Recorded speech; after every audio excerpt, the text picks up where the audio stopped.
that we missed the moment as the American church when we were challenged to choose between the comfort of capitalism and the courage of the Spirit of Christ. And now we're so deep into the comfort of capitalism, we can no longer turn back as a church. I can only gather that this is true based upon the number of times pastors reach out to me and say, keep doing what you're doing. It needs to be said, but I can never say that from my pulpit.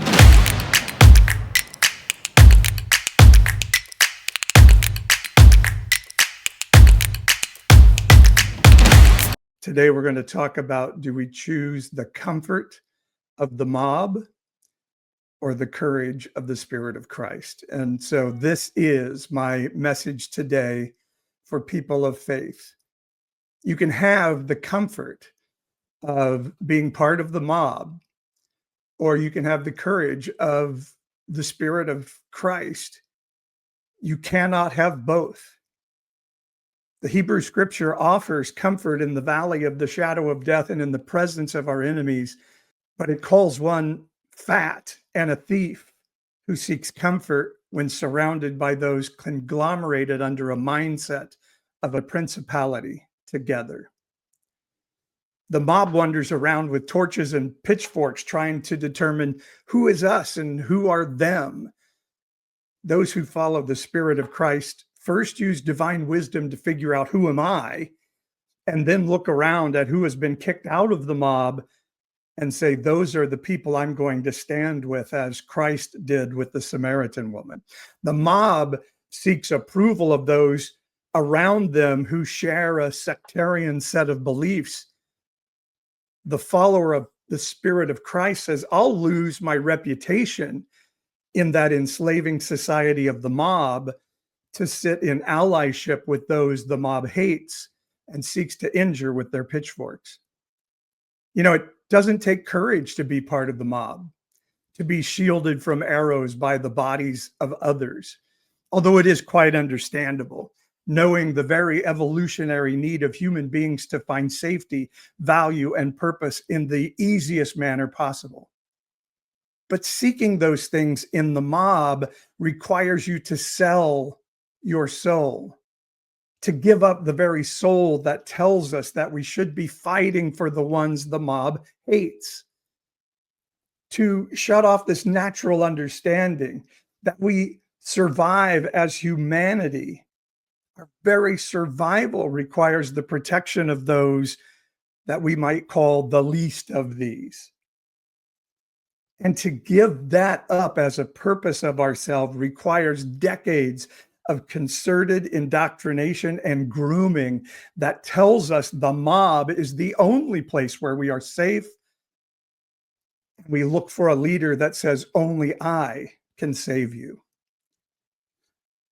The excuses of that's not me and not all Christians just don't cut it anymore.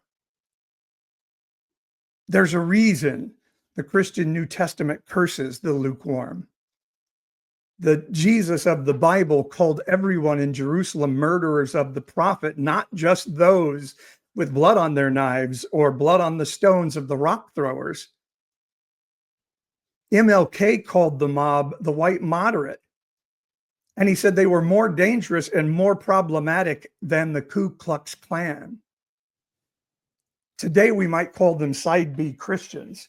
We invite queer people into our churches and say, we love you, we love all, but we don't tell them that there are secret lines and secret curtains across which they will never be allowed to go. Now, this is what I would say to those looking for the courage to leave the mob. The mob will tell you, if you leave, your life will be a mess. And my answer to that is, they're probably right. And the courageous person will say, I choose the mess because the mess is where life and truth is. Just as the nursery is messy, but holds life, while the cemetery is neat and tidy, but holds nothing but death and sorrow. Choosing messy is choosing life. To the pastors behind the pulpit on Sunday morning, it is not courageous to tell the people in your pews what they want to hear. And it's certainly not courageous to do so because you want their big behinds to stay in that comfy cushioned pew each week. You are, in doing so, in fact, becoming the whitewashed tombs that Jesus talked about.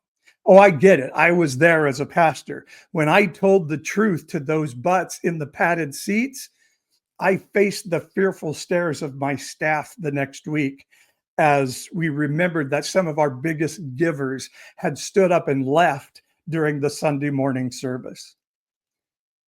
We truly wondered how we would meet payroll and rent later that week.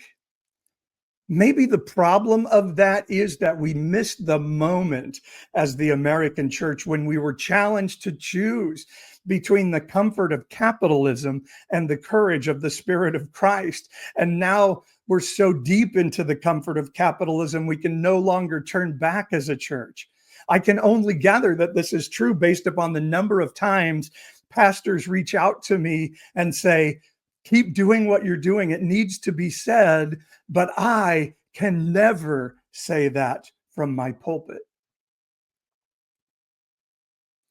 To those who have stepped out of the mob, what a courageous decision you've made. What a brave heart it takes to say through history, the mob has almost always been wrong. You are correct. Through history, Christianity has almost always chosen the wrong side and usually always used the Bible to justify their choice, to justify their hatred and self-service, to justify their need and desire to be near power and wealth rather than near to those that the mob has kicked out. Jeremiah, the prophet of the Hebrew scripture, called such people fat and sleek and conniving. Amos, the prophet, called them fat cows of Bashan and said, the ones who sleep on ivory couches while the poor suffer. Ezekiel called them the ones no longer capable of hearing truth. Jesus himself beckoned back to the Hebrew scripture of Deuteronomy when he said, the poor you will always have with you. And the people around him, he knew that they would know that was a passage that culminates in the idea that those with resources would never allow poor people or unhoused people or hungry people to exist in that lifestyle in their midst. Jesus was noting that in that passage as well, that life is short and the chance to do courageous righteousness only lasts for a moment. And then we face the reckoning. What did I do with the beautiful opportunity to live and fulfill my purpose to love my neighbor as myself? You who have left the mob made the courageous decision to love yourself so that divine love can flow through you to others. Those inside the principality of the mob with the pitchfork and torch hate you for your courage. They hate that you reflect righteousness that shows them they've made the lesser choice. Jesus is quoted as saying that such people hated him and they would hate you as well for reflecting the light of divine love that exposes the darkness of their heart. And we're seeing that in this season. Take that hatred of those in the mob as a badge of honor.